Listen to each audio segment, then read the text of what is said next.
Ladies and gentlemen, dear friends and colleagues, we are already 4 minutes past. Sorry. This is my fault. Not a very good chair. So, let's start this interesting session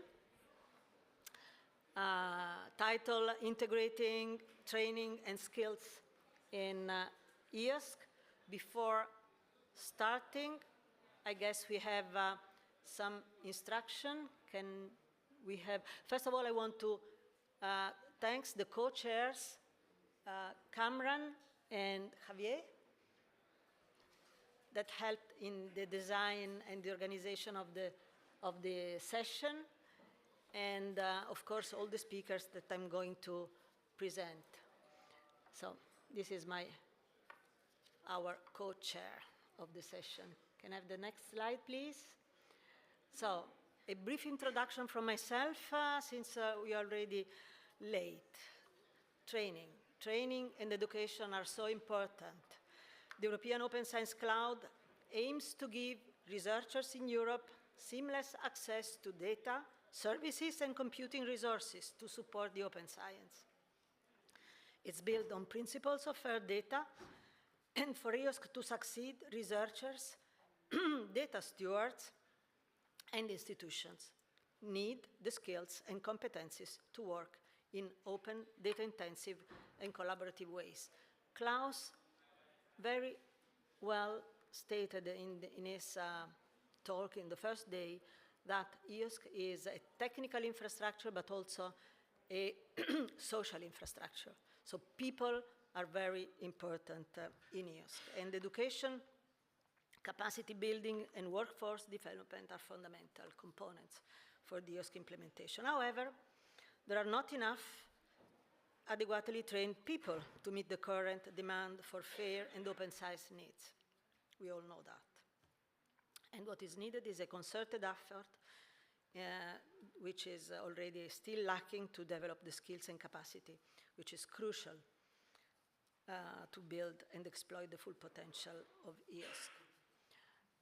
I must say that university curricula across domains, scientific, engineering, medical, socioeconomical, humanities, ethical and legal, and in particular at the bachelor and master level, do not yet commonly include fair, open science skills or data-related skills.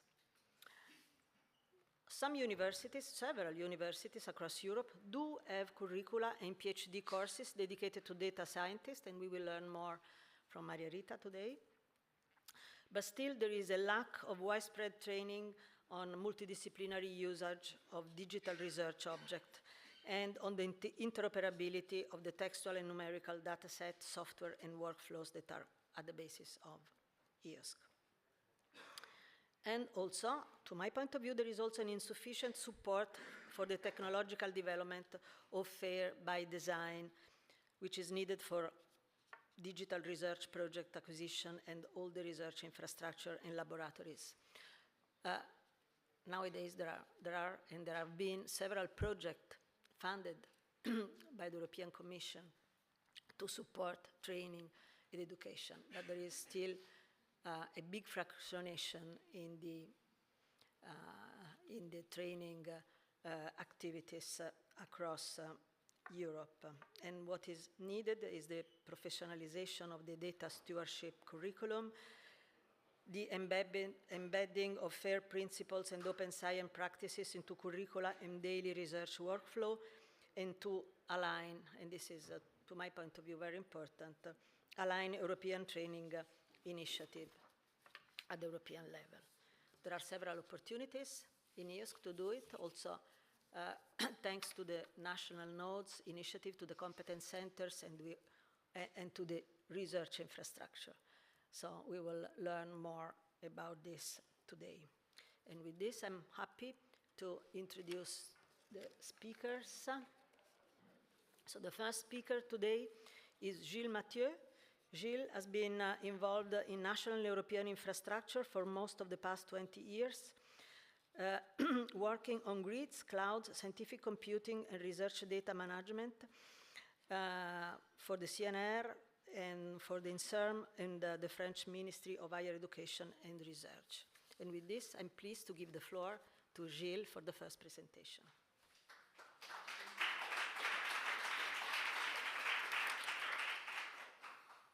Hi, everyone. Is this okay with the sound? Yeah, I think it is. Good. So I'm in for the next 8 minutes, and I'll be sharp because we don't want to run too late. I guess the buttons are here. Right. So this short talk will be to, the purpose of this short talk will be to introduce you or to remind you a bit of the competence centers in the EOSC world with a concrete example of the French competence center.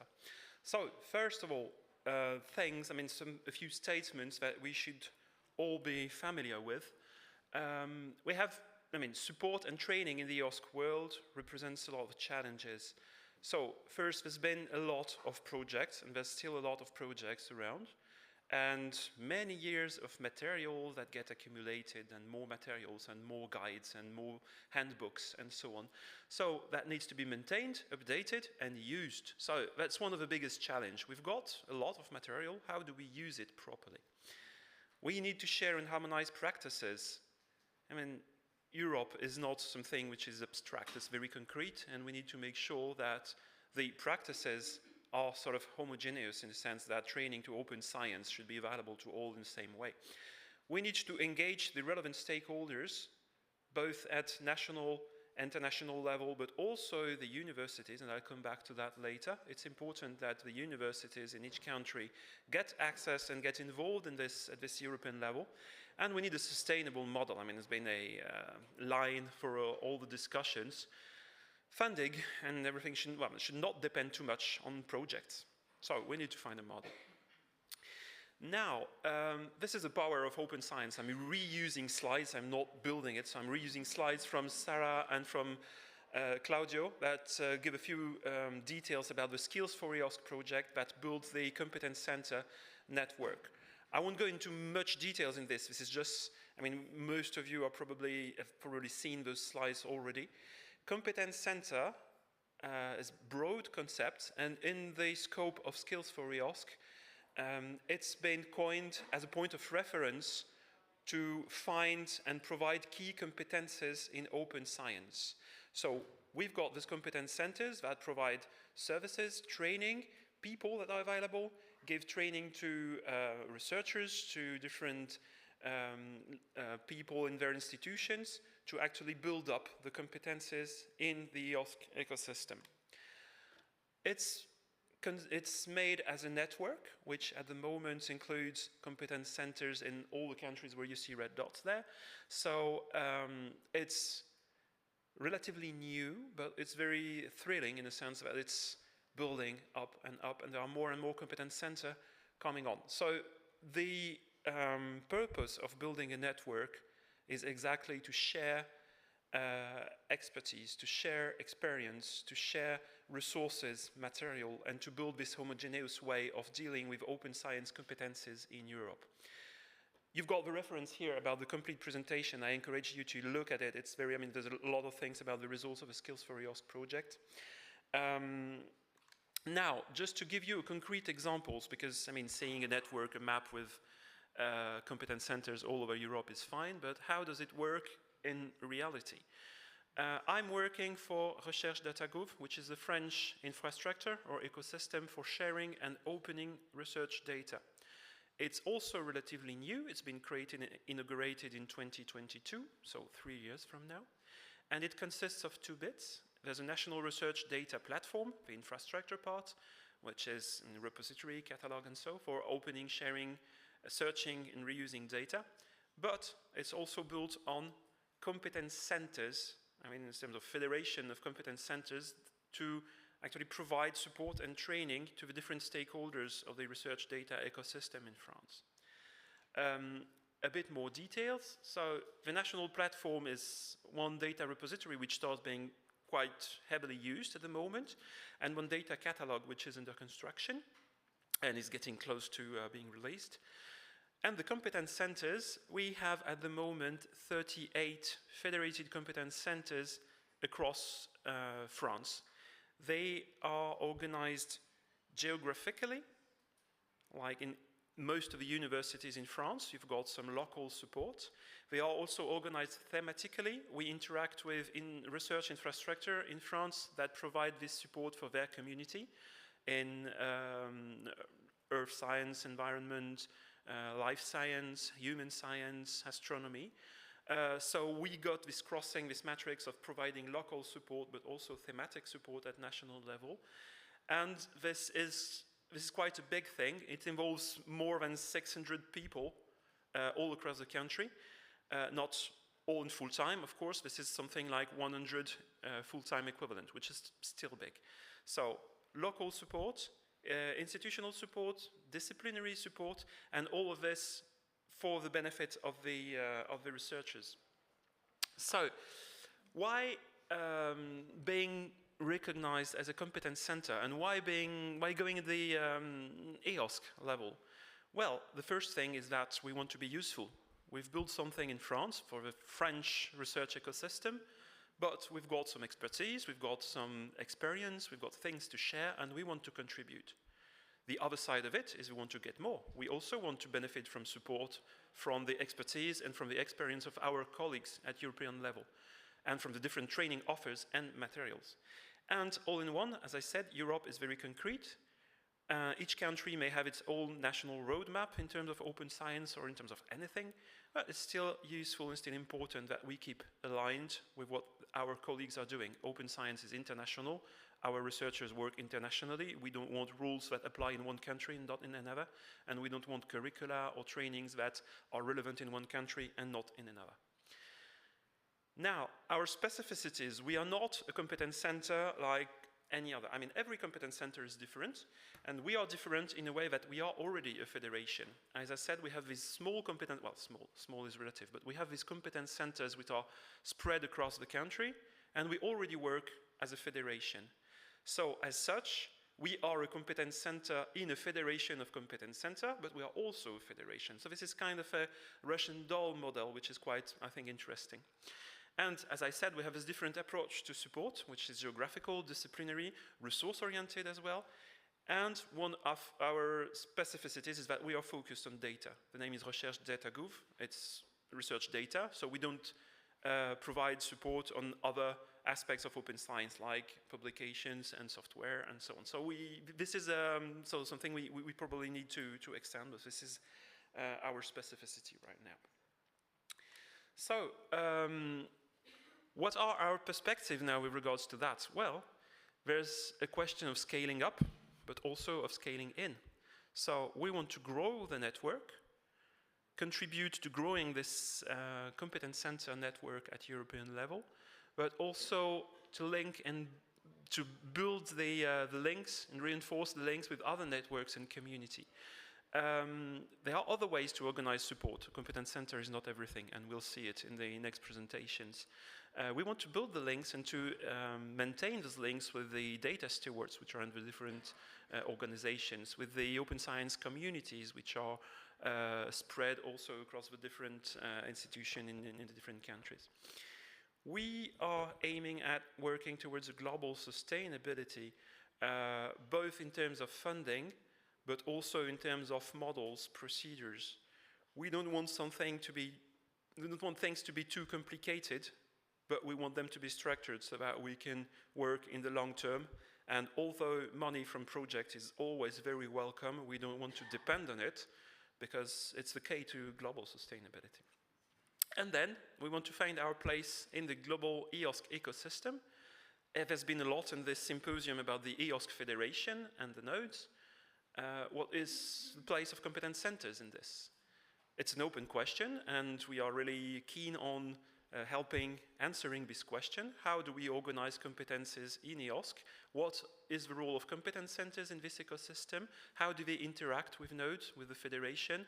And how do we build all this together? And with this, I'm finished, and I think I'm just under the 8 allocated minutes.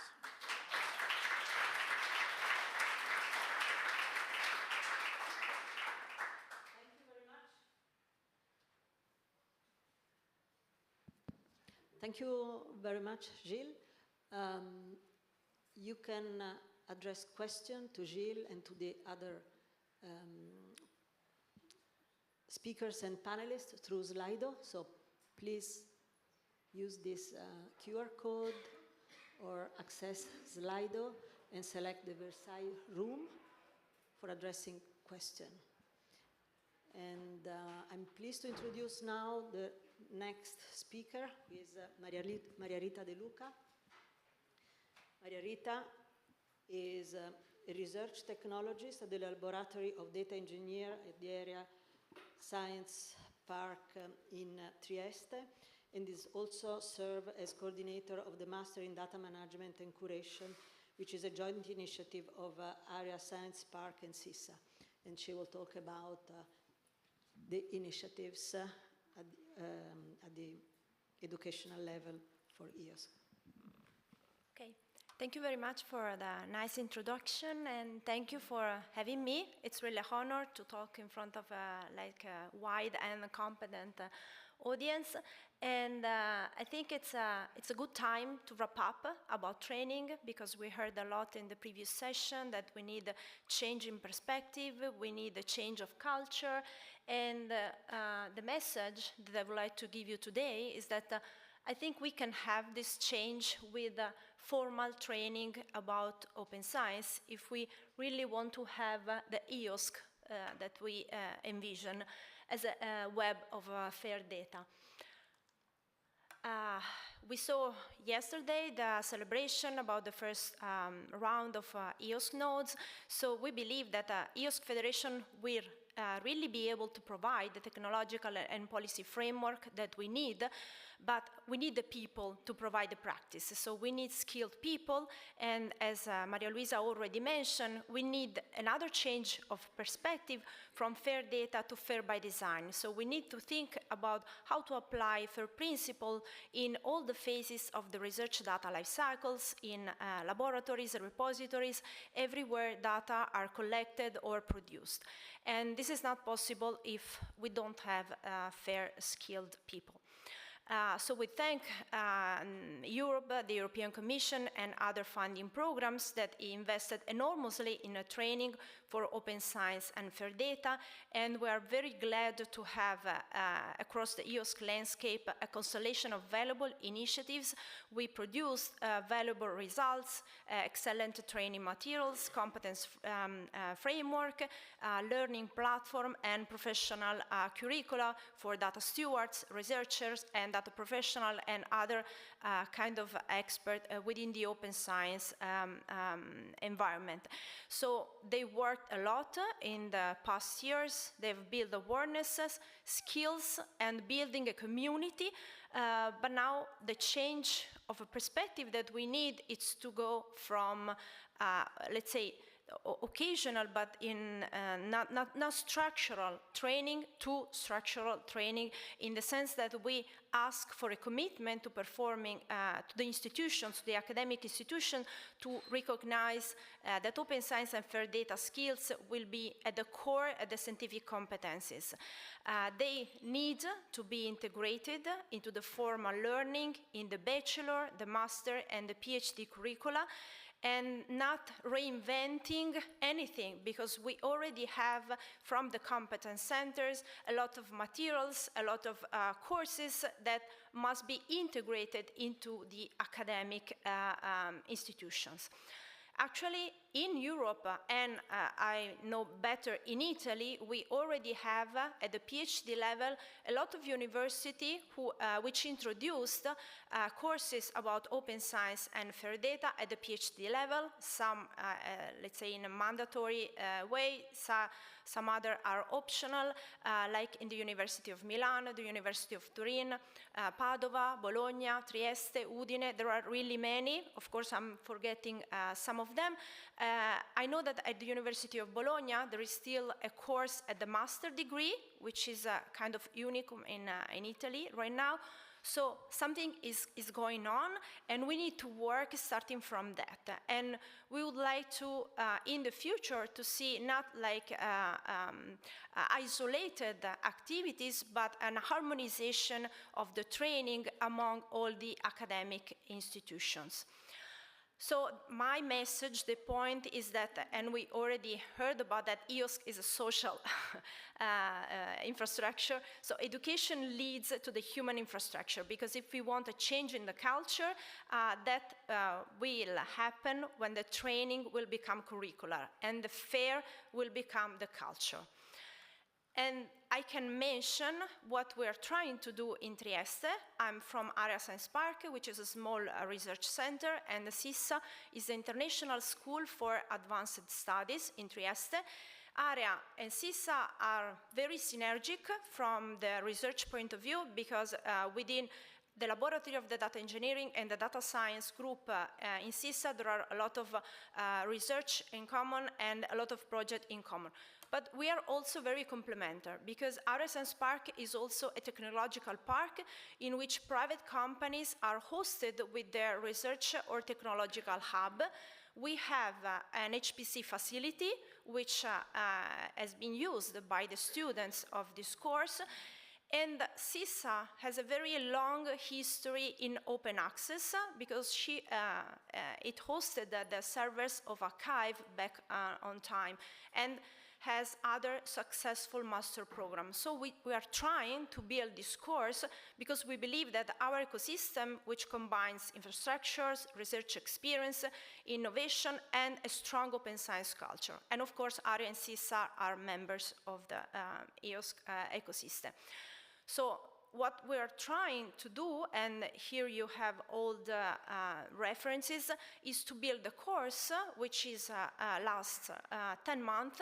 We have 250 hours of training starting from scratch, from the introduction to open science and going, let's say, deep in details in the technical framework on how to build fair by design pipelines in the laboratories that are collaborating with us.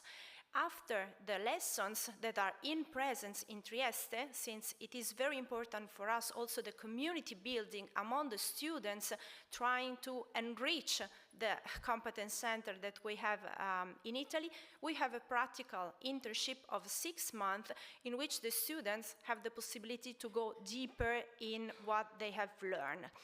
And all the material, the training, the thesis from last year, the code that was developed is openly available on Zenodo. We have a community and on GitHub. And of course, we are very open to every kind of collaboration from every institution across Europe. And I will thank you for your attention. I think I was sharp. Yeah.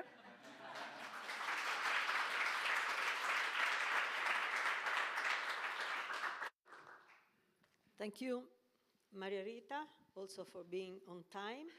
And now is the turn to Celia van Gelder to give her talk about challenges and opportunities for skills, engagement, and adoption in EOSC. We all know Celia since a long time. She is a training program manager of the Health Arise, the National Health Data Infrastructure in the Netherlands, which is also the Dutch node of Elixir. She also has been co-chair of the EOSC task force on data stewardship, curriculum, and career path, and now co-leading the opportunity area expert group, skills training, rewards, recognition, and upskilling. Celia, the floor is yours. Thank you, Maria-Luisa. So I'm very happy to be here today and share some of my thoughts with you about training and skills, and you know that it's very close to my heart for a very long time. I wanted to start with this one. I think many of you know the picture. This is actually the diagram that we made for the EOSC Skills Working Group document. I will come back to that in a minute. This is all the actors and roles in the EOSC ecosystem. And many of those people in those roles are here today, but not everybody. And we need all the actors take their role to make EOSC really happen. And I thought I would take you along in my own journey and to make things more concrete. I'm the training program manager of HealthRI. We are the National Health Data Infrastructure in the Netherlands, so that is my daily job. So I'm happily working on building skills and competencies, mostly related to data stewardship and also for data stewards and researchers. You could say I'm working on the general objective 1 of EOSC all the time, making ensure that open science practices and skills are rewarded and taught and become the new normal. But I won't go into the details of all the hats that I'm wearing, but they're on the slide and their logos are there too. I have my institutional hat. I have my national hat because I am leading 2 main national projects related to it, the Thematic Digital Competence Center for Life Science and Health and a national program that is trying to build a national curriculum. Then I am participating in some EOSC projects where skills and training activities are there. And of course, I've also my role in the research infrastructure like Elixir and my role in the EOSC as a task force co-chair and an expert group co-chair. So all the things that I do are around building competencies and skills, developing training materials, thinking about how to deliver things better, defining competencies, standardizing metadata, thinking about where to register, training catalog, registries, where, how, certification, securing job opportunities and job profiles for the new profession of data stewards. So it all ties in content-wise. That means that for all my hats, I have to have the engagement and involvement of all my collaborators. And I put some bullets there. We have to know each other, we have to trust each other, we have to have a shared vision, and then we can move together towards creating our common goal. And there is so much siloing, and Jill also referred to that. There's so much going on, and yeah, we have to converge, I would say. This is what I'm doing. Then the EOSC Federation is coming. And how to really approach that, you know? It is a good thing. It seems that it has much opportunities, but there are also challenges. And I would like to understand what this mystical friendly creature will bring us, can bring us. And the challenges are for the different groups I say here, and perhaps there are even more. If we want people to use it, we have to explain to them what it is and how it can help them. They may need support to use the services, so we have to make sure that they have the skills to use it. Our help desk needs to be in place. Also, we need the professionals to support the end users, so we need more data stewards with appropriate skills. We need enough of them, so we need to scale up and do train the trainer. And also, we need career paths for them, because otherwise they will be bought away by industry. And finally, also for the people ourselves, which are here actually in the symposium, we are building the nodes. I'm also in the group that's going to build the Dutch node, but we have to have guidance for the service providers there also. So I think really, this is my statement, and it will come back.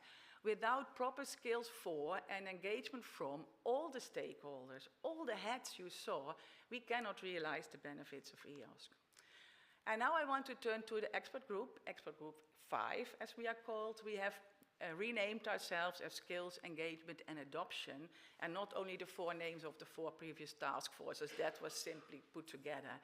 So what our main objectives are is really to align and integrate and collaboratively advance the skills, engagement and rewards related activities in the EOSC project, the member organizations and the member states, and also to focus on sustainable solutions. So look beyond the border of projects, etc.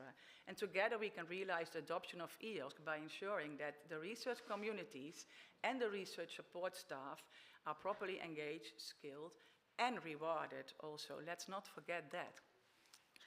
And like me, I'm not alone.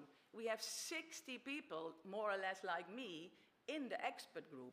When the groups were formed, this was the group that got the most applications indicating, and we could really let everybody in, because all the expertise and all the heads and the roles that they brought in were so useful, from institutes, from disciplines, from policymakers, from national open science programs, you name it, we have it. And I think together we can really say that this group has, and some of us have been there for years, since the beginning of EOSC, and some are new, and that's fine. But we know what has been done. We know what is going on together. We know what is needed. At least we can discuss what is needed together and then plan it together and move forward. And that is actually what we really would like to do. But please forget, for the newcomers, others already know, we do not have to start from scratch. So much work has already been done, and we don't want to go this to waste. I still think that the 21 report that we made with the EOSC working group, the report Digital Skills for Fair and Open Science, it had so many recommendations for all the stakeholders, and we really think many of those are still valid. And then, of course, in the task force period, we had all these recommendation documents for data stewardship, for engagement strategies, for career paths. I really would encourage people here, if you do not know it, please look at it. We started our work streams in 08-5 in the 24 and 25 winter schools, and we tackled them, we formed them related to the engagement and strategy. To the challenges that we have identified. So we have engagement and strategy, which also includes competence centers, training catalogs and training infrastructure, including exploring training as a service, certification, accreditation and recognition, and last but not least, of course, training materials, curricula, and learning path. We are actively engaging with the EOSC projects, with the competence centers, Skills for EOS, OSCARs, but also beyond that, because there are so many other competence centers already out there. Also with the EOSC Academy people, and also with the EU Learning Center. And we also think we can make a very good contribution to the build-up phase of the Federation. We want to align with the subgroup that it will start with about training platforms and community engagement, and we actually already did that. Olivier is in the room. Where are you? You are there. He will lead the training group from the pilot notes, and we intend to work together or to collaborate in moving things forward. This has to do with definitions of competence centers, also as what Gilles said, in relation to the emerging nodes. We want to contribute to discussions about and decisions about a catalog. Do we need a catalog of catalogs? How do we fund to federate? We have to have that discussion. That never happened. And we also think we can play a very good advocate ambassador role. All the 60 of us are in a position to bring the EOSC to our actual research communities. And finally, we already have put input to the version 2 of the handbook, because we really thought there was almost nothing related to skills and training. So we hope that that will be taken along. This is the picture from the Federation. This is our next steps. I already mentioned the first part. We want to join forces with the others in the EOSC ecosystem, like the group that Oliver will form. Also, we have discussed with Kamran, who is on the board, also with education in his portfolio, and also with the people of EOSC Academy that is going to be built in EOSC Gravity. And this is really, I really would like us to work together to develop a shared vision for what actually the EOSC skills and training agenda should be. And then, if you want to think about what it would be, who could take what role in that, and then we would move forward together. And for the sake of time, I will not name all the bullets, because I already mentioned some of them earlier. My take-home messages: the Federation is now in the implementation phase. Without proper skills for and engagement of all the stakeholders, we cannot bring the benefits of EOSC to the research communities. We all know there's a lack of digital skills for fair and open science. Many actions have been recommended, many documents are there, standards are there, catalogs are there. There's so much groundwork. Let's build on that. And I think the OA5 group is in an excellent position to make this bridge really to the user community. Thank you for your attention.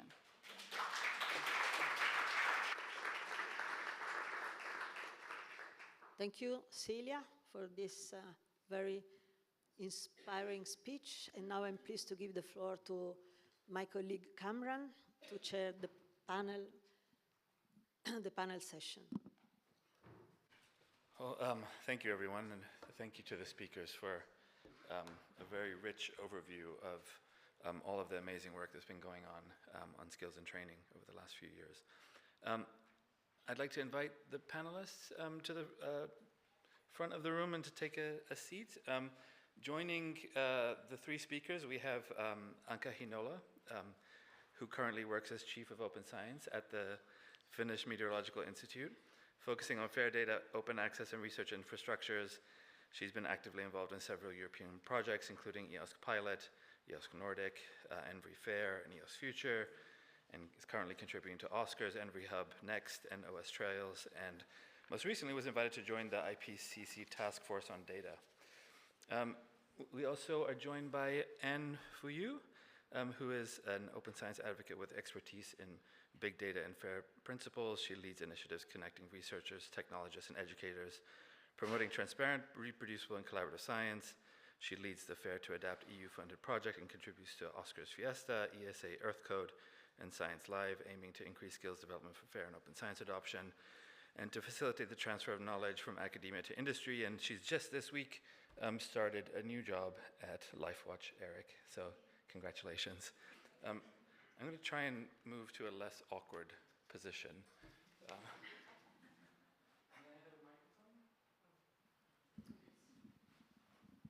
Thank you so much. Okay, so I'm going to start off with someone we haven't heard from yet, so Anka.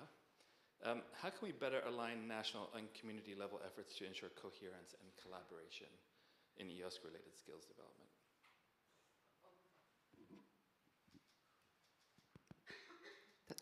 It works, yeah. I would start by saying that if we want alignment, we have to recognize the fact that this is not going to happen naturally. We have to push it, and very hard, and I think everybody agrees with that. But think about where we are right now. Every project, every country, every cluster is building its own training platform, yes? Its own competence catalog, its own gateway or unique entry point. You know how many we have, yeah, unique entry points. So we are basically multiplying portals faster than we are building skills, right? And I always said that fragmentation is our biggest infrastructure that we have. So we have to do something about that. And now talking from EOSC perspective, where we are building competence centers for every single cluster, I think the real alignment basically starts if we treat the skills as shared infrastructure, not as a side activity and not as a deliverable. Yeah. So skills are not a soft part of EOSC. It should not. It should be a very, very strong backbone functionality, if you want. So, talking about that fragmentation and alignment, instead of having yet another temporary task force, why don't we create an EOSC training layer or a node? EOSC training node. Why not? It would be like a horizontal thing. It will federate everything. Everybody's coming with what they have, the clusters, the national whatever. So clusters contribute to the domain-specific part. National initiatives will bring their institutional training programs, and EOSC will provide the governance and interoperability framework. So this would be my solution for you. So Gilles, I'm going to ask you to respond to the question and maybe also to respond to this proposal, which I quite like. Yeah, that's a very interesting idea, and I think the point gets down to who is doing what in their own corner of the European Union, and I think at the beginning, entropy is inevitable. You will have people doing things because they have a good idea and they will do it, and it's not a problem. The problem is if 5 years from that good idea, they are still doing it in their own corner and not talking to each other. So talking is the first thing. So now building competences is something that, well, thanks to these events and the fact that we're discussing it, is sort of something like it's known, we're working on it. So if there is a platform to develop before developing it, just actually look around and see, okay, what you could use. So coordination, I would maybe not go as far as Anka on saying that we need a node. Maybe we need one. I mean, it's already open to discussion. What's needed is really coordination And it can take different forms. But as you said, it's not going to happen alone. We have to push for it. And I really like this sentence, so thanks for saying it. It's really relevant. We need to push for it. And there are different ways to push for it. There are European projects. I mean, Skills for EOSC did that. There will be, hopefully, other projects in the future that will continue doing that. But then each stakeholder, be it in the discipline front or in the national front, need to push for it. And I can talk because I'm from the French Ministry of Higher Education and Research, and in France we have this strong support for pushing for this to happen. So federation is not just a question of goodwill, of people saying, hey, let's work together. Yeah, it's needed, but if you don't get the support and at some point the money to do things, it won't happen by itself. So yeah, coordinating both the national, the disciplinary, the communities, it needs to have the room for this. I think the level of the country is fine, probably also depends on the size of the country, but basically it's the question of having someone who has the impulse and the legitimacy to actually say, let's do things together. Because if we do it together, you won't get funding. So if you want to get funding, you have to do it with us. I mean, that's one way of pushing things. So to organize and to make sure that the competencies which are built in the different disciplines are brought together. So we get the expertise where it is, we make people together in the same room, and this is what we started doing in France with interacting with the research infrastructures that have the competences for open science in their scientific domains, just to bring them and to collaborate with them and to talk with them. This, at the personal level, requires also the ability to step back at some point, because there's always the question of visibility. If people do the things in their corner, it's not just because they don't want to talk to others, it's because they think, probably, that if we do it, we'll get the credit. If we get behind others, we won't get so much credit. And, well, it's not general, but at some point I see this as as an obstacle to actually working together. So you have to step back and to say it doesn't matter who leads, who coordinates, as long as we are working together. So it's probably also a question of recognition, making sure that working together is recognized as well as working on their own corner. It's not because your logo is not on the slides that you're not working for it, and it has to be accepted widely.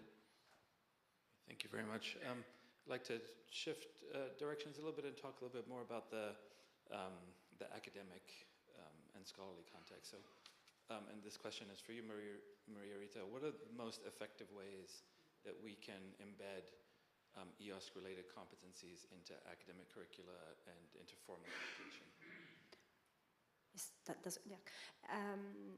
I think that what will be very effective is really starting from as soon as possible. So from the bachelor, and you can think maybe at introducing open science, of course, with different courses with respect to the open science courses that you can have at the PhD level, but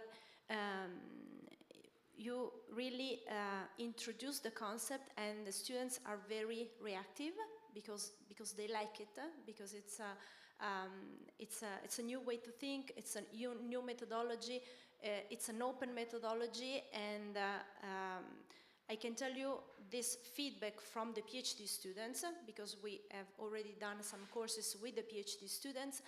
And also I remember when I was doing the PhD student, it's a kind of painful time in which you work a lot, you don't get credit for a lot of work that you do, and having the idea that you can share everything you do, from the protocol to like really every kind of results that is not just the paper, it relieves that pain.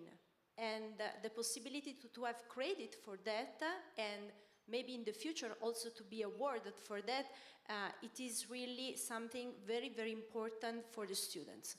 So I think it will be a path, and to start this change in the culture, we have to start early and to introduce that in all the universities. Of course, there could be like different levels and different paths in each curricula, because also it depends on disciplines, but I think that is the point where to start. So starting off with like research methodology, research skills classes, Yeah. right from the very outset. Great. Anka, you had some thoughts on this question, or? I have a thought on this question. Can you explain to me, please, what EOS competencies are? You're asking me? Yeah, I don't understand what an EOS competency is. So what does it mean? Is it fair data, reproducibility, reuse of data? All of the above, but these are open science competencies, not EOS competencies. EOS, okay, do we get monopoly on this? Because no, I think certainly not. Open science competencies should be broad-ranging. So maybe the framing of the question wasn't the right one. So I think that these are the skills that every single researcher should have, and they don't. The big majority of them, they don't. Whether they heard of EOSC or not. And my suggestion would be, let's not teach EOS competency. Let's teach research made well. Right. And to make sure that EOSC is capable to support it.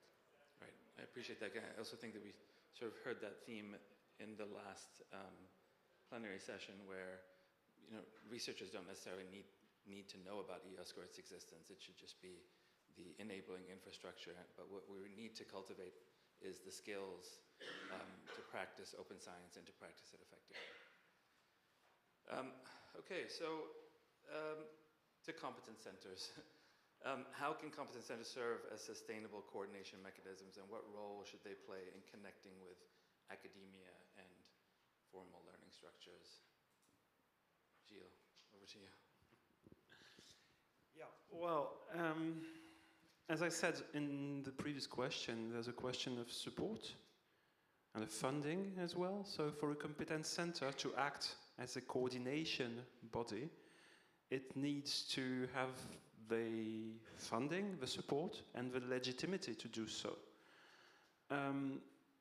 Competence center is a fancy word now. A few years ago, that was cloud. There were clouds everywhere. Good ones, shitty ones.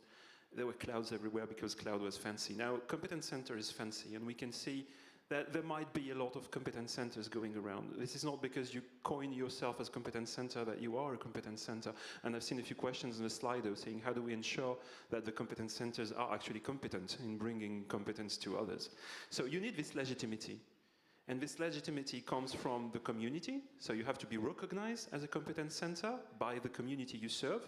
So if people turn to you to acquire competences, then you can pretend yourself to be a competence center, and you can be a coordination mechanism.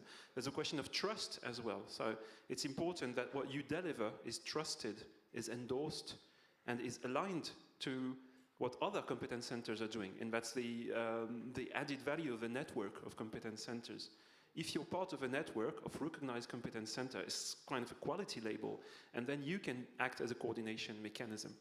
Now, the second bit of the question is how to connect to academia and to the entities, the universities that deliver the training. And I think this is where projects like Skills for EOSC can help, because you've got a lot of material there, you've got a lot of curricula, you've got a lot of things that define what could be used by the universities to actually bring open science competences into their formal training, into doctoral training, into PhD trainings. And as has been said, this is a key thing. If we want to have this social and cultural transformation, we need to train students that will become researchers to have the skills. And including universities in what you are doing is key in there. I discussed earlier today with a colleague from one of the universities in France that said we are really interested in working at European level, but we are not a big university and we can't get involved in those projects. And many universities are in this situation. So competence centers can act as a hub here and be the kind of link between the EOSC level, the European level, and the university, the local level, by actually making available what's been developed, what's being made at European level to the universities so that they can integrate the curricula in their local training and adapt it to the local context if needed, but then they have a common ground. So acting as a hub, which is recognized and endorsed, is the way that it can work, in my opinion. Fantastic, thank you so much. So my final question is going to be directed towards Anne and to Celia. What strategies can help bridge the gap between policy and practice in implementing open science skills and training? Yeah, I really like the question, and I also think it comes back to what I was saying. You need to know all the stakeholders that play a role in your ecosystem. So I would like to illustrate this with an example from the Netherlands. We are in very close contact with both the funders, the main funders, and also the people that now have the Open Science Netherlands program. But it started really bottom up, because it was in 2019, 2020, we got a little seed funding. It was only 25K to kind of investigate the data stewardship profiles and things like that. And people know where this went, because we put out in the end a full-fledged data steward competency framework. But the most important message was that we got all the stakeholders in the Netherlands in kind to work with us on this thing. And it had so much work, but we did it. And this report actually also laid the basis for recommendations for the Netherlands. And some of those recommendations were then taken over by the Open Science NL, which now is the large funded program in the Netherlands. And they put focus areas in their working program. And the first area was capacity building. And that resulted to a €5 million project that we are now have started in January to really build a national curriculum for we call them research data professionals. It has to, of course, be endorsed by all the stakeholders again, in universities, UMCs, etc. It also has to align with the job profiles that they have in their institute. So because we have at the universities already established job profiles for data stewards, UMC is almost there, University of Applied Sciences almost there, so also this curriculum has to align with that. So I think it's a little ball that got rolling, and in the end, this is how it could go. So know the people and bring them along, because they cannot understand fully what our challenges are if we do not explain it to them and take them along. So first I will a bit step back. If we want to have a bridge, we need to connect to go somewhere. So we don't build a bridge just to build a bridge. So I would like to understand what problem are we trying to solve and for who. So I'm not on the policy side, I'm more on the community side, and I would like to address, for me as a community, when we are building training, there is something we are lacking and something we need from the policy is the structure and the fact that we can have an entry point. So I really like the idea a bit of Anka to have this maybe training, maybe a node or whatever, but a place where we can be recognized, known, and discuss, but we already discuss, but share what we do a bit more widely.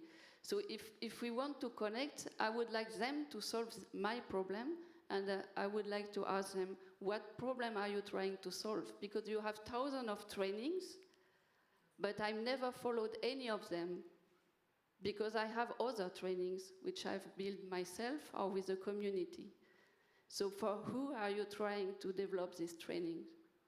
And this is why I found also very interesting that what we are saying, we need to have all the stakeholders when you want to develop training, but you don't develop training just for open science in general. When you want to do open science, you are solving your problems. You need to come with your problem, you need to sit and you need to solve it. So open science should not be difficult. It is science, normally. So if we start already to say, oh, this is super complicated and you will spend a lot of time, you need thousands of training, this is not what we say when we are teaching a math course. We don't tell them, it will be super complicated and maybe you will achieve something at the end. That's not what we are telling, but that's what you are telling for open science. So maybe be a bit more positive and try to solve really the day-to-day problem. I have some data, I want to deposit somewhere, and I don't know where. Tell me, which training or where, which repository, or I want to add metadata. Help me, don't teach me that I need to have metadata. Yeah, I know I need to have metadata, but I have my data, can you help me to add the metadata? So I think it should be a bit more concrete. Thank you. I see Anka signaling that she has something to say. As always. This is my wish, actually.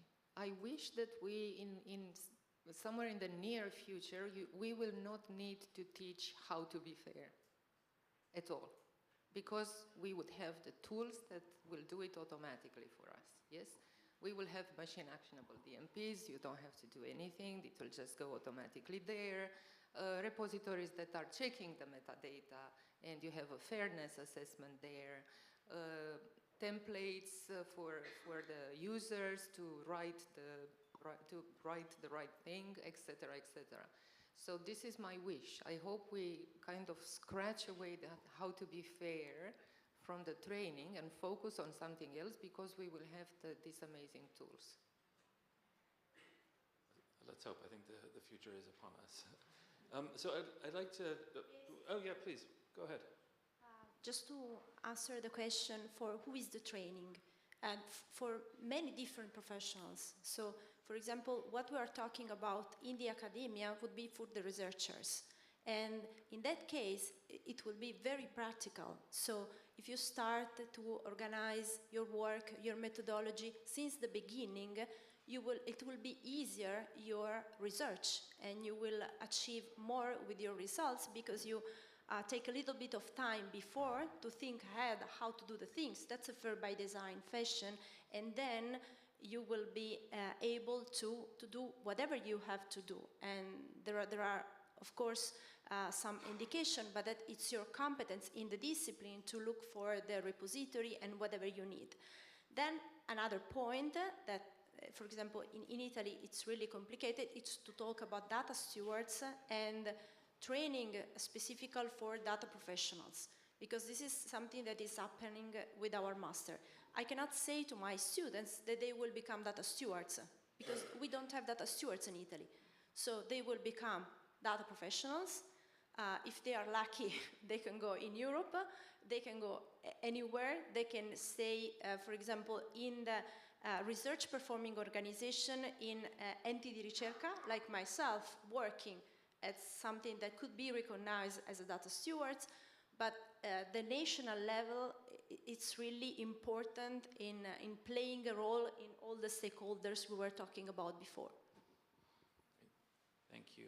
Well, about data stewards, we have a question from the audience, which is very popular because I've been selected by many. So it is not hopeless to try to offer data stewards when university cannot pay their asked salary. So that's the problem. So yes, that was question exactly is that data stewards need to have an appropriate salary. yes. This is not the question. This is a hope. No, yeah, but Can I say something? Yes. No, I don't know what the question is related to this issue that we all recognize. But I do, one thing related to that in the Netherlands, for instance, and I'm curious to know for other countries, that the data stewards are, though we have the job profiles now, we are happy with that, you know, that is already a form of structure and definition. But they are kind of in the non-scientific personnel range, and they're not in the scientific personnel, and this has real consequences for the lifetime of their contracts, their possibilities to renew their contracts, and of course also probably for their salary scale, also for getting people from outside the country in with visa requirements and so on. So the current struggle, I would say, we kind of are there, almost there with the job profiles implementation in the Netherlands for UMC's universities and University of Applied Sciences, but now the next step is then it has to be also workable in the system, and it's not really working now because they may be not at the right position in the function house. So, may I comment? Sure. I mean, let me just ask this question as well, because I think it's quite closely related, but one of the very popular questions here is, what skills do data stewards need right now to be useful to implement and sustain EOSC goals? Yeah, maybe it's connected.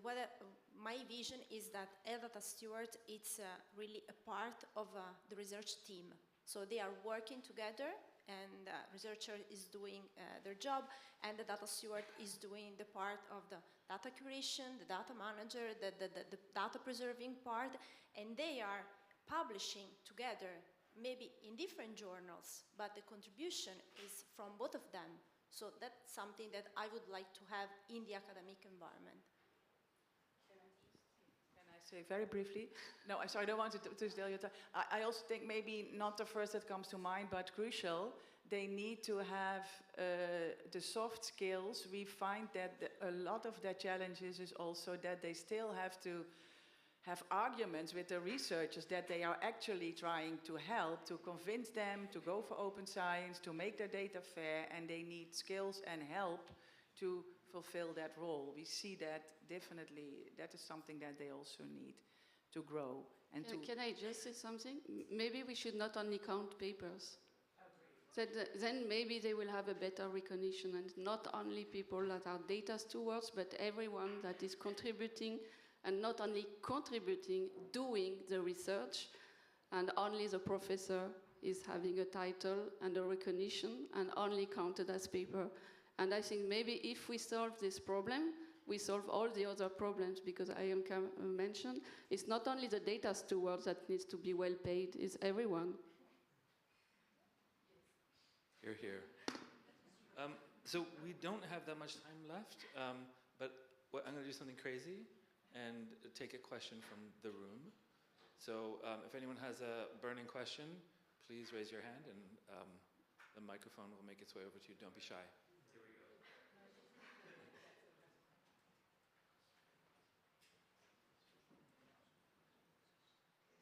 Yes, so my question is, do you have to be a university to be a competence center? Because focusing on fair does not mean that there was no fair university before. So I just say there are other initiatives that are not universities, but might really provide this training that you are needing without having this status. Yeah, I fully agree. I don't think it should be can only be universities. It's all kinds of entities, but it's exactly that landscape that Jill was already also describing that we need to figure out, and we all deserve a place there. Yeah, so we have 81 institutions involved in our competence center in France. Most of them are universities, but we have national research performing organizations, we have high schools, we have other kind of bodies, and we have... we don't have private companies, but that's an interesting point that we should have. I mean, that's what I think maybe the question of Barbara was. I think we are all always in our academic world. If we even teach and have data stewards, don't you think they are useful outside of academia? I think they are very useful outside of academia, and this is why maybe we should also have competence centers outside of academia, because they also have a different perspective on what is needed in terms of skills and competence. Okay, we're going to take one last question. Hi, René Belso, the Danish Infrastructure Consortium. So this question comes back to the level of competence. When we see the development the last 30, 25 years, the technology and the IT, the researchers request, the competence types they request, have hitherto been offered through the IT departments and the library services. And is it not time to reevaluate that and simply look at the research support function? Because with the risk of offending people, I mean, when you go to a campus IT, they might be able to reset your telephone, but they cannot build your infrastructure. And when you go to the libraries, they cannot build your database and lead you through the verification process. So it's a question of hiring the competence up to a high level and completely rethinking the support function. No, I'll let you speak because you could not have the last question, so go first. For example, in my institute, we have a special department which is called research support. And we do everything for the researchers there, everything. From data management to training to ERC support, this kind of stuff. So I think that's the best way, because they know exactly where to go. The IT guys will never help. As you said, they will just reset your and so maybe in each institution, research institution, each university, this kind of department of research support should be built. So can I just ask, shouldn't they be part of the research team, because they are part and they are doing research as much as the other? Yeah, and then this competence center, or whatever you want to call them, they will make them as a network, so they are also exchanging on the competencies they need to have. Because I can imagine a small university will not have a standalone department. It will never happen. Well, exactly. But maybe if there are a few people in a research team, they can be part of a bigger network and they can learn and share together. It would be more efficient, I think, or more realistic. No, I like what you say about the network, your last sentence. We didn't touch upon that, but the community of the data stewards, or people in a research data support role, is really strong. For instance, in many countries there is now a network, and also there is a network connecting over the borders. So I think that's a dimension that we maybe didn't mention yet. Related to your question, I can only speak for the Netherlands, but in our country, it's not anymore that it is only trained by the IT people or by the library people. We have the domain-specific data stewards, and they could be in an institutional service desk or something with their own domain-specific knowledge. They are often even PhDs, but in smaller, what you say, in a smaller institutes, there are also embedded data stewards in the research groups, and I think we need both models. We have to stop discussions. Just expanding on this. And let you give your last takeaway message, because we have to go together. I will shorten my last message just to answer on that. In our competence center, we have the three. We have the librarians, we have the IT people, and we have the researchers. And it works best when we combine both. Well, combine the three. So my last sentence there, I think we are all going to agree on this.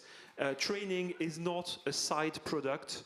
It should be the core of everything. We can build any infrastructure we want. If we don't train people to use it, it will be useless. And I will conclude on that.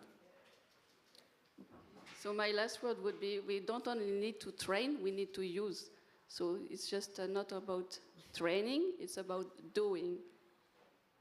Oh, my words are it's a bit longer. I'm not so you know that. So I wrote it down. So, and I think it's important. There are no fundamental technological barriers to fair and open science. We all agree, I think. But the hard problems are social, shared mission, vision, community, choices and agreements. And I truly think, and this would be my last sentence, we can only unlock the full potential of all the training efforts, materials, and also the trainers' expertise if we work together on this in EOSC. Okay, my last vision is that it doesn't matter how we call them and if they are inside the team or outside the team. What is important is that we work together, and if we have this change of culture starting from, let's say, the beginning of the training in academia, outside academia, whatever you want, but it will become natural in the research methodology, because that's the only way to do science. You know that I always had the researchers in my mind, so I will give my last sentence about them. So I think that the real measure of success is when a researcher no longer has to think about fair or open science, because the system does absolutely everything for it, the tools, and also the training that has to be as a starting point. And everything else, like the frameworks and the portals and the, my God, endless capacity building slides are just decorative items. Okay, with that message, could I ask everyone to please thank our fabulous speakers?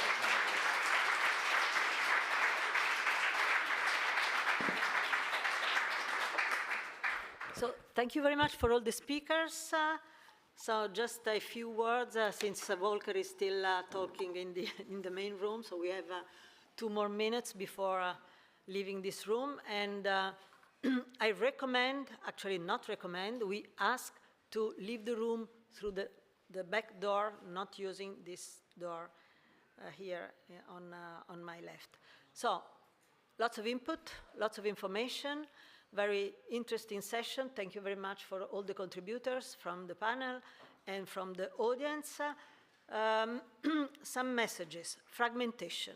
There are lots of initiatives on training. Almost all the projects funded by the European Commission or other funding agencies have, some money allocated to training, but there is no really harmonization, and there is too much fragmentation. And this also affects the sustainability of training. So there is the need for something that can really coordinate all this effort. Competence. So now we really need to develop competence. Competence means knowledge base. We have to learn. We have to learn. We have to learn. Develop skills, so we have to know how to do it, as has been said, but also we need to develop the correct behavior and according to the attitude of each of us. So to develop competence is not easy. We need to have a different type of approach, a formal learning approach at the university level, at different levels. We need to have a peer-to-peer and learning on the job approach. We also listen for the necessity of a coordination at the European level. I advocating since long time to have an European school where people can meet. It's a kind of think tank where core curricula can be designed, and with all the stakeholders can collaborate to design courses, to define how to design not only the job profiles, but also the career path for people involved in this. Because we are in the middle of a cultural revolution. Open science is not the new normal. Come on. It's new normal for us, maybe, but not across Europe. And we need a cultural revolution, and the cultural revolution really needs the help of all the stakeholders. And also we are in the middle of a digital revolution that needs people very much skilled. So, and with this, I think I want to give the chance to give the last recommendation to my colleague Cameron and Javier. Javier, you want to come here? And then rapidly to go to the main room. Wrap it up for us, Javier.